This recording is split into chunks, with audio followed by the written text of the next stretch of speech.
Everybody talks about a dream, and everybody has dreams. I didn't have a dream, I had a vision. David Booth is still haunted today by what he lived through over 25 years ago. The dream would always start out in the same way. It was a bright, sunlit day, and I'm looking at a very large airport and a very long runway. And there's a really large plane, and I can see American Airlines. I see the plane starting to taxi on the runway, and it gathers up speed. All of a sudden, as it's going off, there's a perception in my mind that there's something wrong with the sound that the engine is making. The plane all of a sudden seems to go almost go straight up in the air, and then it turns just like this, and then goes straight down into the ground and explodes in this humongous inferno. And then this wave of despair, just like a physical object would just hit you right in your chest. Next morning, the same thing, the same time, right in waking up. And it wouldn't stop. I've got to do something about this. What can I do about this? The only thing that I knew to do was to call the FAA. And that's what I did, fully expecting to just have the phone hung up at me. David sounded perfectly sane and credible. There was nothing kooky about him at all. He'd had a disturbing dream 7 nights in a row. He had a problem, and I listened to him. It was my job to do that. Every day it got worse and worse and worse. Not knowing what to do, not knowing what I was supposed to do. Not being able to forget an image seared not just into my mind, but into the very fabric of my entire being.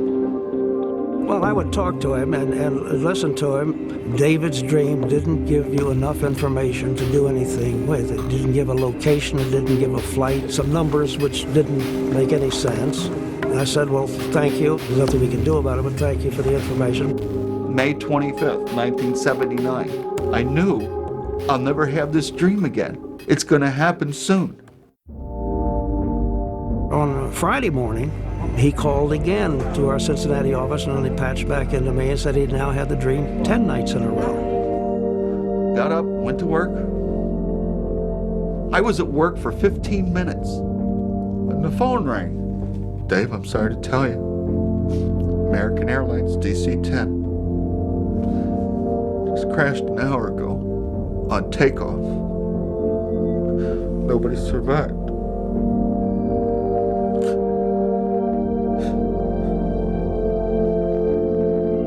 In Chicago, taking off from O'Hare Airport, a silver American Airlines airplane that had an engine in the tail crashed, not inverted, but turning, after it passed over an abandoned hangar, a low building.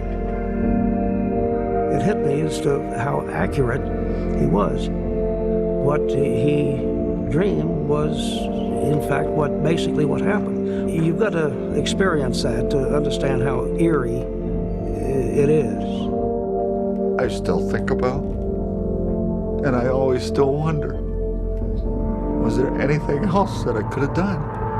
Was there anything else Jack could have done? I don't think there's any way that David could have done any more than he did. You've got to remember, in aviation alone, there's over 20 to 25,000 flights a day by the scheduled airlines. So it's difficult to pinpoint a particular future event. In the 30 years I was with FAA, that was the only time anybody ever called in with any kind of a dream like that I'm aware of. I'm not the only one that these things happen to. I'm just the stupid fool that actually called the FAA before it happened. The word premonition comes from the Latin praemonere, meaning to warn in advance. Premonitions usually tend to be associated with negative events, and sometimes premonitions are referred to in relation to kind of dreams. They usually relate to a person that's close to you, a spouse, close family member, a close friend. In the scientific community, the term precognition was coined to describe this type of sixth sense.